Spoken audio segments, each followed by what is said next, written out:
Sumabay po tayo sa mambungad na awit.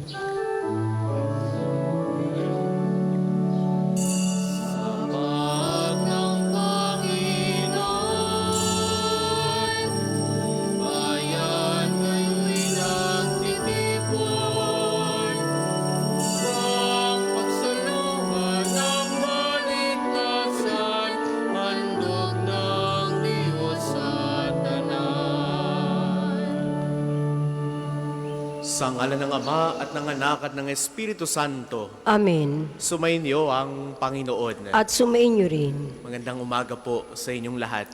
Magandang umaga din po, Father. Welcome po sa inyo dito sa Pambansang Dambana at Parokya ni Santo Padre Pio. Tayo po ngayon ay nasa Huwebes sa ika-11 linggo sa karaniwang panahon.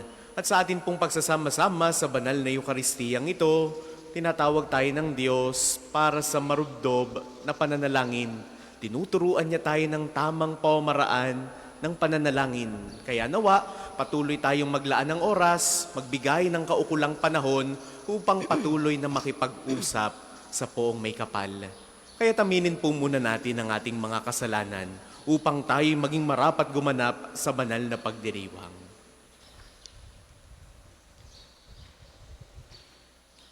Inaamin ko sa makapangyarihang Diyos at sa inyong mga kapatid na lubha akong nagkasala sa isip, sa salita at sa gawa at sa aking pagkukulang. Kaya isinasamo ko sa mahal na Birheng Maria, sa lahat ng mga anghel at mga banal, at sa inyong mga kapatid na ako'y panalangin sa Panginoong ating Diyos. Kaawaan tayo ng makapangyarihang Diyos, patawarin tayo sa ating mga kasalanan, patnubayan tayo sa buhay na walang hanggan. Amen. Panginoon, kaawaan mo kami. Panginoon, kaawaan mo kami. Kristo, kaawaan mo kami. Kristo, kaawaan mo kami. Panginoon, kaawaan mo kami.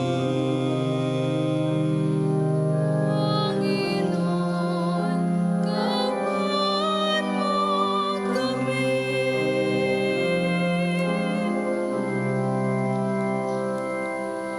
Manalangin tayo.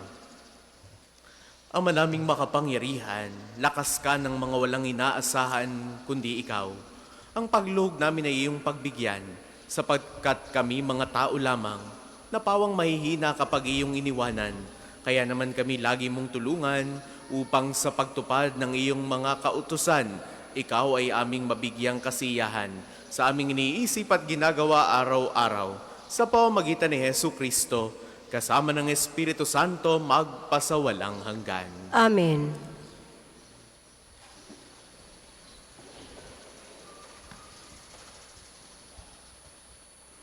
Pagbasa mula sa aklat ni Sirach.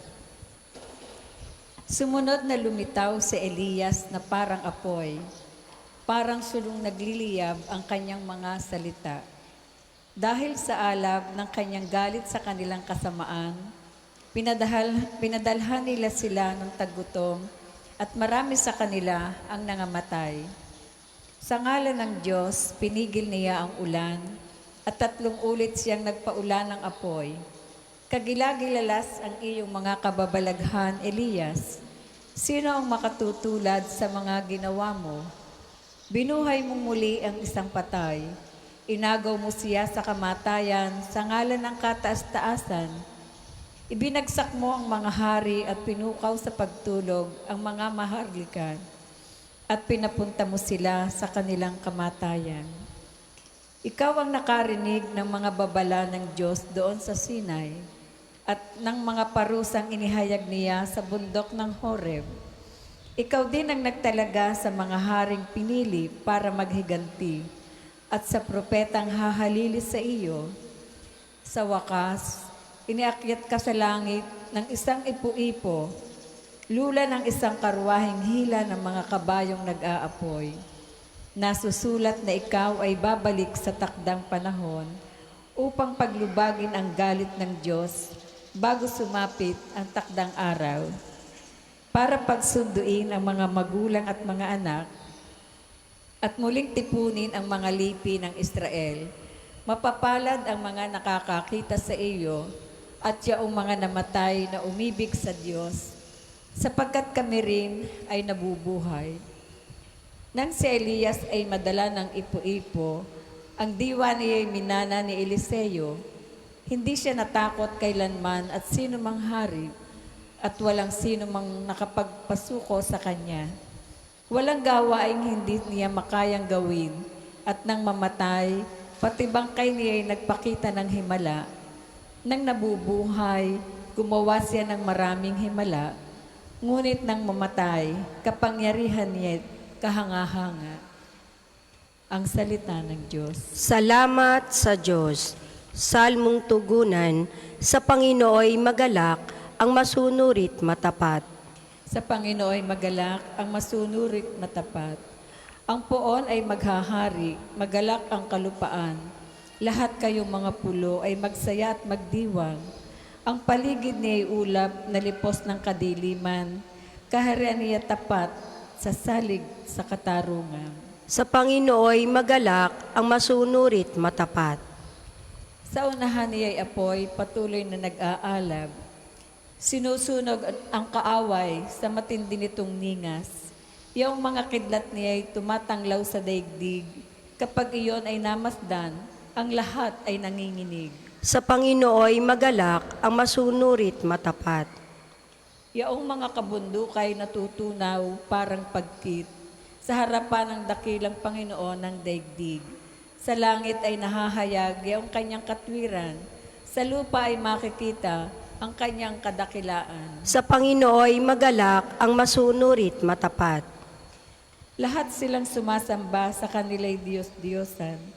Mahihiya sa kanilang paghahambog na mainam. Mga Diyos nilang ito ay yuyuko sa may kapal. Sa Panginooy magalak, ang masunurit matapat. Ang lahat po ay magsitayo.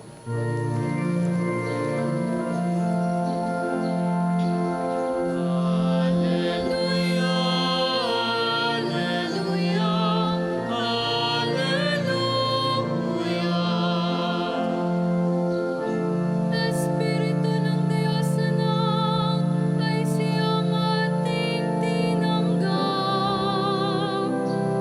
Ng Diyos ama'y matawag.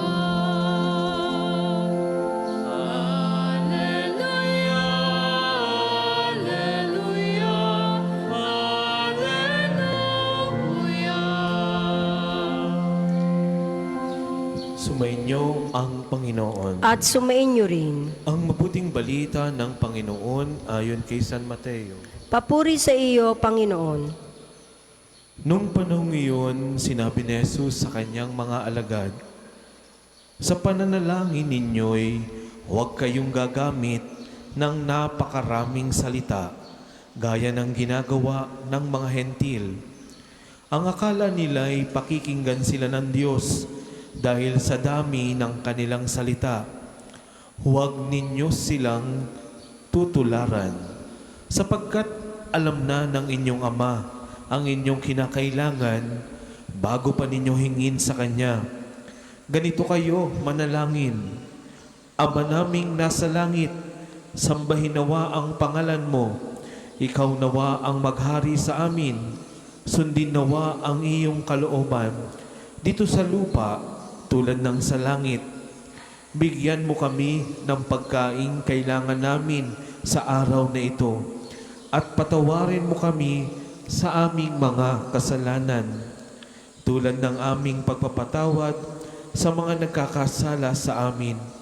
At huwag mo kaming iharap sa mahigpit na pagsubok, kundi ilayo mo kami sa masama, sapagkat iyo ang kaharian at ang kapangyarihan at ang kapurihan magpakailanman.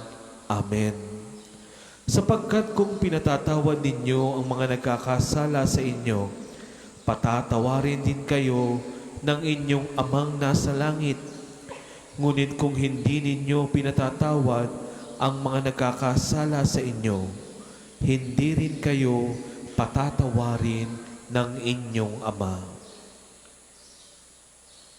Ang mabuting balita ng Panginoon. Pinupuri ka namin, Panginoong Heso Kristo. Magandang umaga po sa inyong lahat.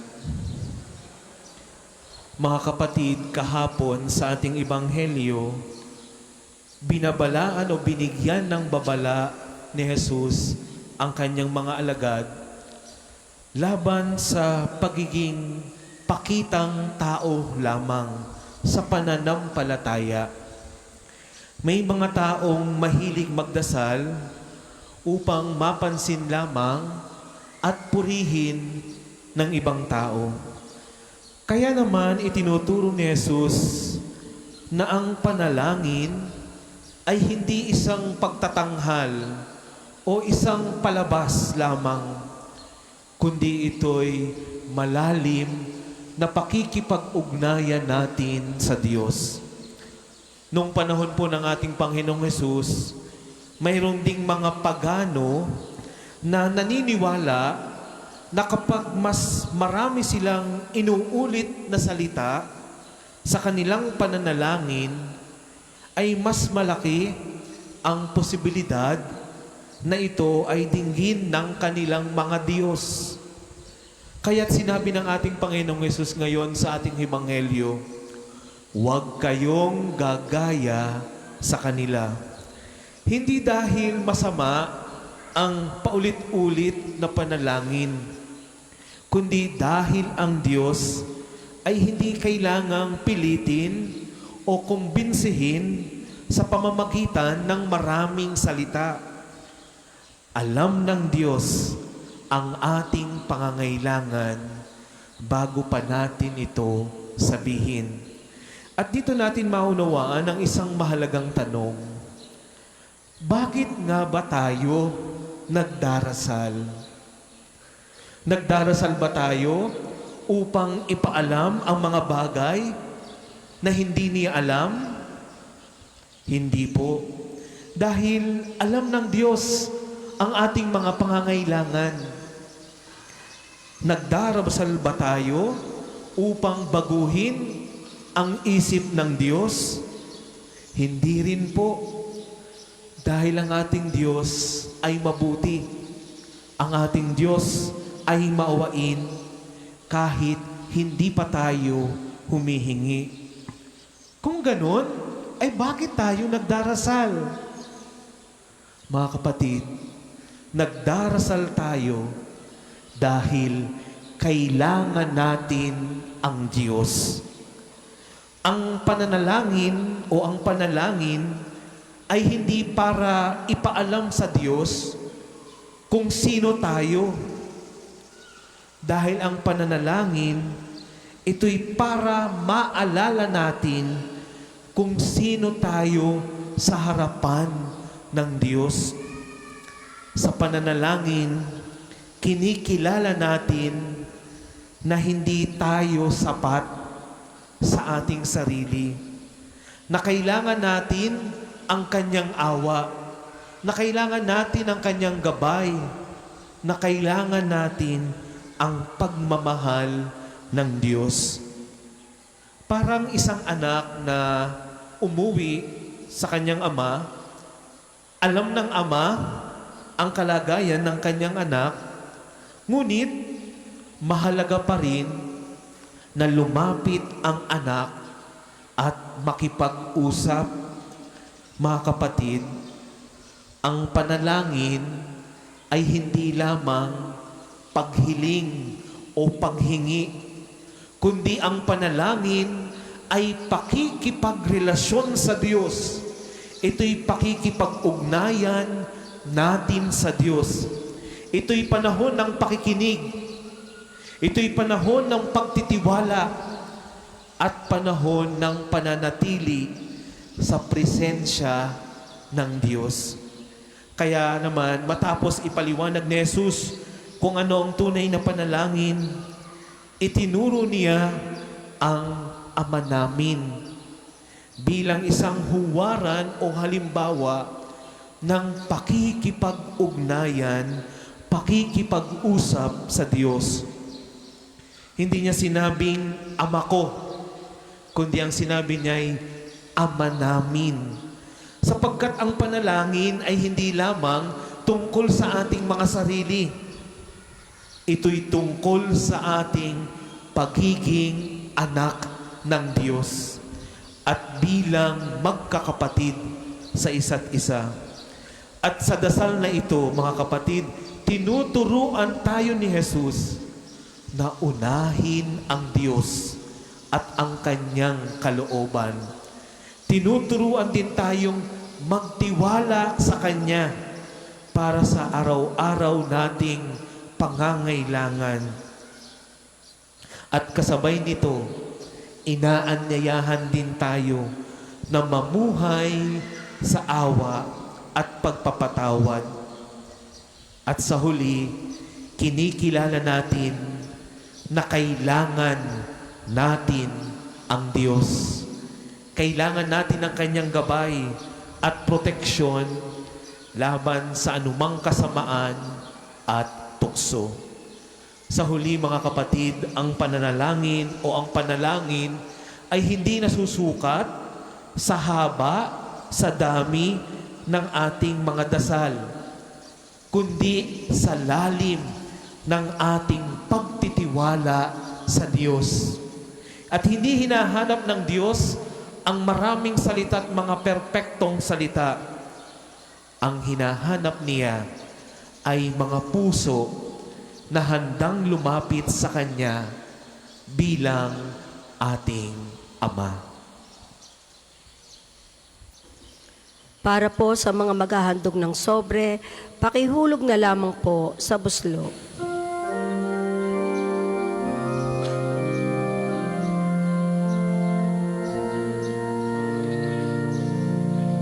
Handog namin sa iyo, Ama, ang tinapay at alak na ito. Handog ng bayang umaasa, sumasamba't nagmamahal sa'yo.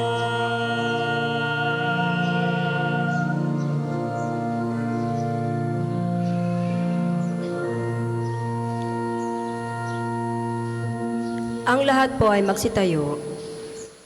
Manalangin kayo mga kapatid upang ang paghahain natin ay kalugdan ng Diyos sa mang makapangyarihan. Tanggapin nawa ng Panginoon itong paghahain sa iyong mga kamay, sa kapurihan niya at karangalan, sa ating kapakinabangan at sa buong sambayanan niyang banal. Ama naming lumikha, kami ginawa mong may angking katauhan na dapat pakanin at pangalagaan, at iyong dinudulutan ng banal na pakikinabang.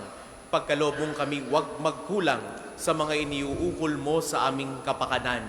Sa pamamagitan ni Hesu Kristo, kasama ng Espiritu Santo, magpasawalang hanggan. Amen. Sumainyo ang Panginoon. At sumainyo rin. Taas sa Diyos ang inyong puso at diwa. Itinasa namin sa Panginoon. Pasalamatan natin ang Panginoong ating Diyos. Marapat na siya ay pasalamatan. Ama naming makapangyarihan, tunay ngang marapat na ikaw ay aming pasalamatan. Pinagbibigyan mong ito'y aming maihayag, kahit na ito'y walang anumang maidaragdag. Sa kadakilaang sa iyo ay likas, sa pagpupuri namin ang nakikinabang ay kami ring iyong pinakikiharapan. Sa pamamagitan ng iyong anak na minamahal, kaya kaisa ng mga anghel na nagsisiawit ng papuri sa iyo nang walang humpay sa kalangitan, kami nagbubunyi sa iyong kadakilaan.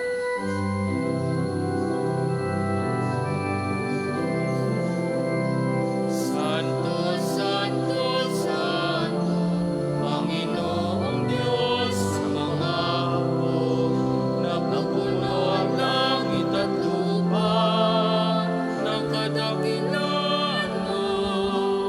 Hosana, Hosana sa kaitaasan.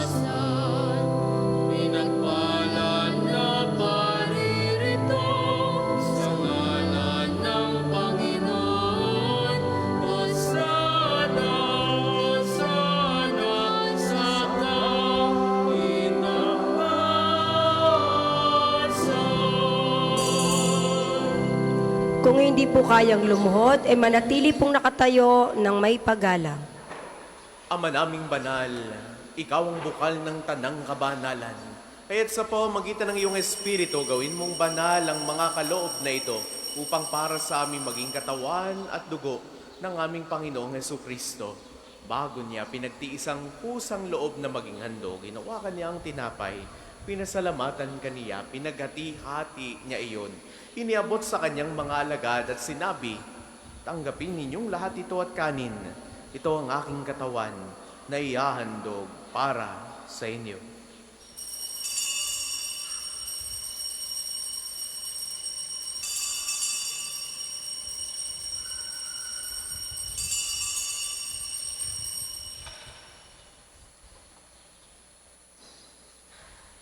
Gayun din naman, noong matapos ang hapunan, hinawakan niya ang kalis, muli kanyang pinasalamatan. Iniabot niya ang kalis sa kanyang mga alagad at sinabi, tanggapin ninyong lahat ito at inumin. Ito ang kalis ng aking dugo ng bago at walang hanggang tipan. Ang aking dugo na ibubuhos para sa inyo at para sa lahat sa ikapagpapatawad ng mga kasalanan. Gawin ninyo ito sa pag-alala sa akin.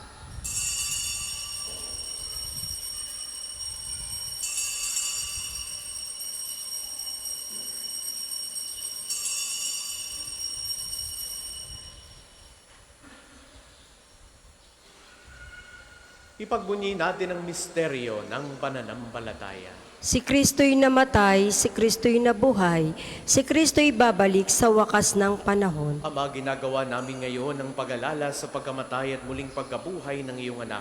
Kaya tiniaalay namin sa iyo ang tinapay na nagbibigay buhay at ang kalis na nagkakaloob ng kaligtasan. Kami nagpapasalamat dahil kami iyong minarapat na tumayo sa harap mo para maglingkod sa iyo. Sinasamo namin kaming magsasalo-salo sa katawan at dugo ni Kristo ay mabuklod sa pagkakaisa sa pamamagitan ng Espiritu Santo. Ama, lingapin mo ang iyong simbahang laganap sa buong daigdig. Puspusin mo kami sa pag-ibig kay San Leon, aming Papa, ni Gilbert naming obispo at ng Tanang Kaparian. Alalahanin mo rin ang mga kapatid naming nahimlay nang may pag-asang sila'y muling mabubuhay, gayon din ang lahat ng mga pumanaw. Kaawaan mo sila at patuloyin sa iyong kaliwanagan. Kaawaan mo at pagindapatin kaming lahat na makasalo sa iyong buhay na walang wakas, kaisa ng mahal na Birheng Maria na ina ng Diyos, ni San Jose na kanyang kalinis-linisang esposo, kaisa ng mga apostol at ng lahat ng mga banal, tulad ni Santo Padre Pio na namuhay dito sa daigdig ng kalugod-lugod sa iyo. May pagdiwang nawa namin ang pagpupuri sa ikararangal mo sa pamamagitan ng iyong anak na aming Panginoong Hesukristo. Sa pamamagitan ni Kristo, kasama niya at sa Kanya, ang lahat ng parangal at papuri ay sa iyo, Diyos amang makapangyarihan, kasama ng Espiritu Santo magpasawalang hanggan.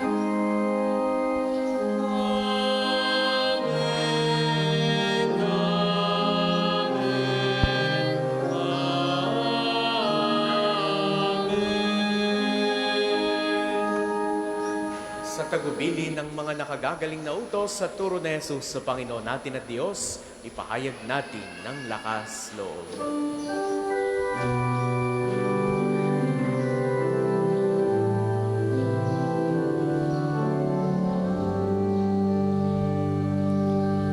Ama namin sumasalangit ka, sambahin ang ngalan mo, mapasa amin ang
aming namiadiya sa lahat ng masama, pagkalooban ng kapayapaan araw-araw, iligtas sa kasalanan at ilayo sa lahat ng kapahamakan, samantalang aming pinananabikan ng dakilang araw ng pagpapahayag ng tagapagligtas naming si Hesu Kristo.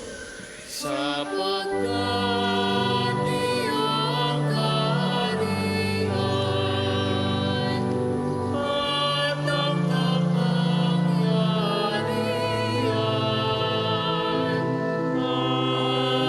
at ang kapurihan magpakailanman. Amen. Panginoong Jesucristo, sinabi mo sa iyong mga apostol, kapayapaan ang iniiwan ko sa inyo.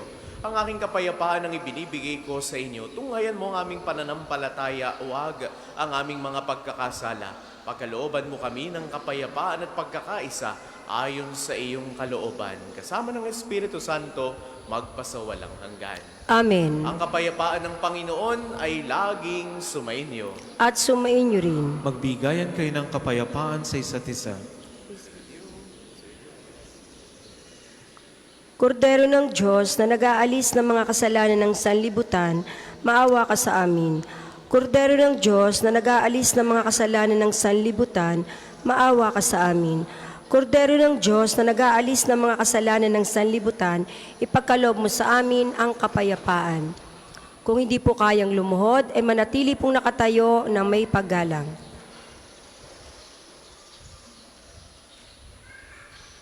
Ito ang kordero ng Diyos. Ito nag-aalis ang mga kasalanan ng sanlibutan. Mapalad ang mga inaanyayahan sa kanyang piting. Panginoon, hindi ako karapat-dapat na magpatuloy sa iyo, ngunit sa isang salita mo lamang ay gagaling na ako.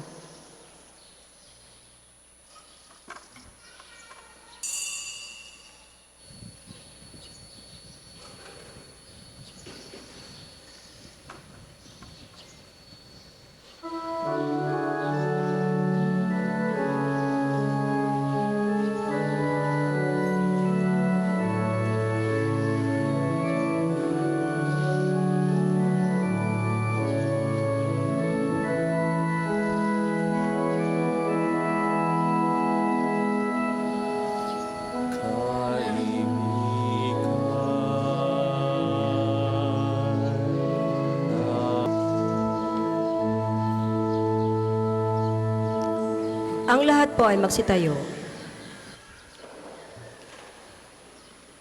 Manalangin tayo. Ama naming mapagmahal, ang pinagsaluhan naming banal na pakikinabang na nagpapahiwating ng iyong pakikiisa sa tanang naritong nakikipagdiwang ay magdulot nawa ng pagkakaisa sa iyong sambayanan. Sa pamamagitan ni Hesu Kristo, kasama ng Espiritu Santo, magpasawalang hanggan. Amen. Panalangin na pagtitiwala kay Santo Padre Pio, tayo pong lahat. Padre Pio, taga Pietrelcina, Mongheng Banal, Pintakasing Santo ng Milenyong Kasalukuyan, gabay namin sa pagtahak sa landasing makalangit, takbuhan sa pangangailangan, huwaran ng pagtitiis. Sa iyo namin nilalapit aming mga kagipitan, sa iyo po'y binibiling kalusugan at kabuhayan.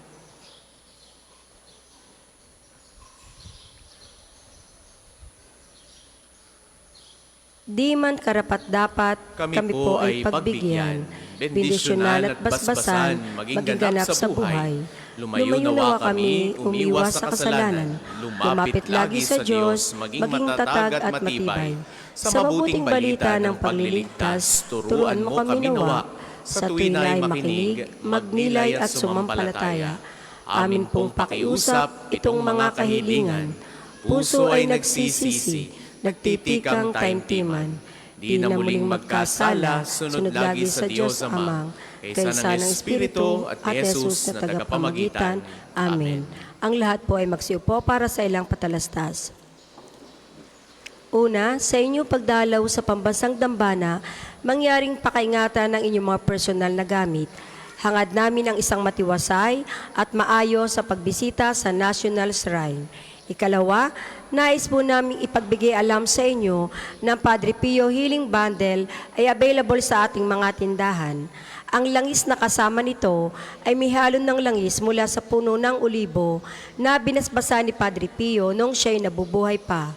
Naway maging daan ng ating healing bundle sa pagkakamit ng kagalingan mula sa Diyos.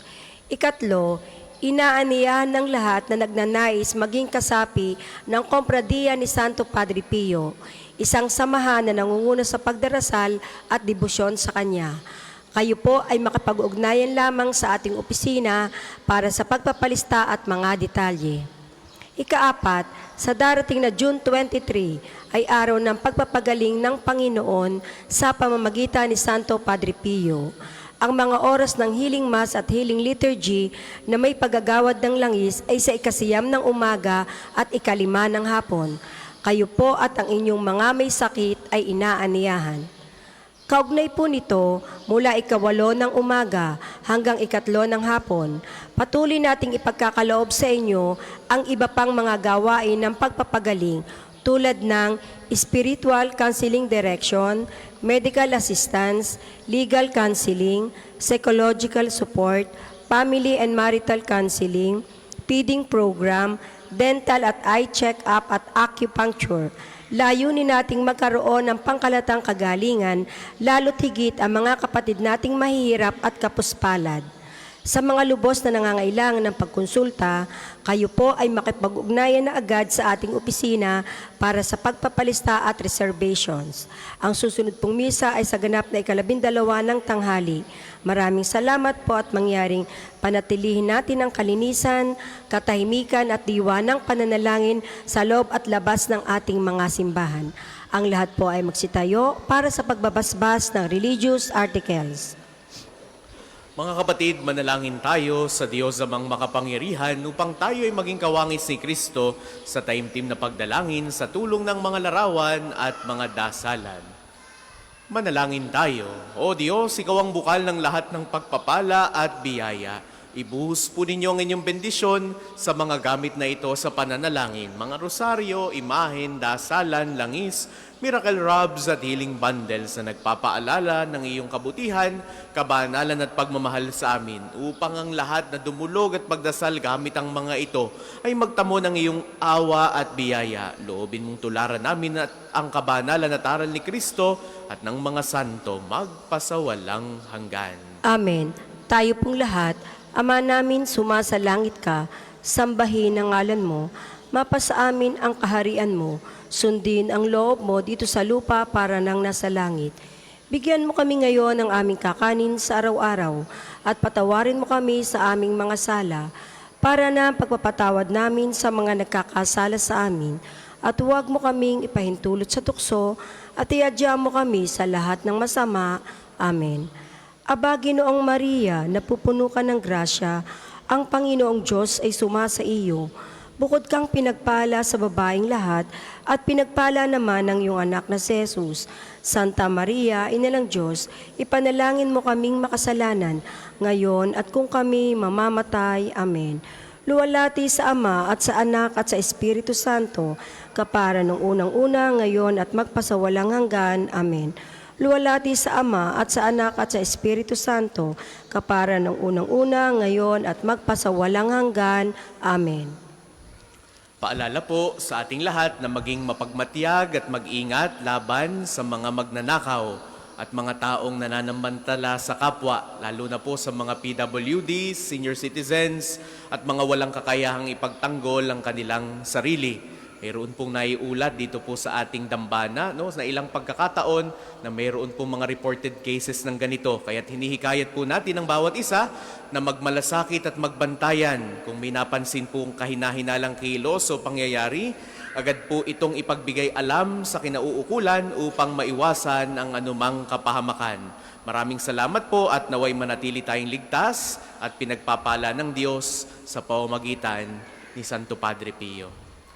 Sumainyo ang Panginoon. At sumainyo rin. Naway pagpalain kayong lagi ng makapangyarihan at nagmamahal sa ating Diyos, ang Ama at Anak at Espiritu Santo. Amen. Taglayin ninyo sa inyong pag-alis ang kapayapaan ni Kristo. Salamat sa Diyos.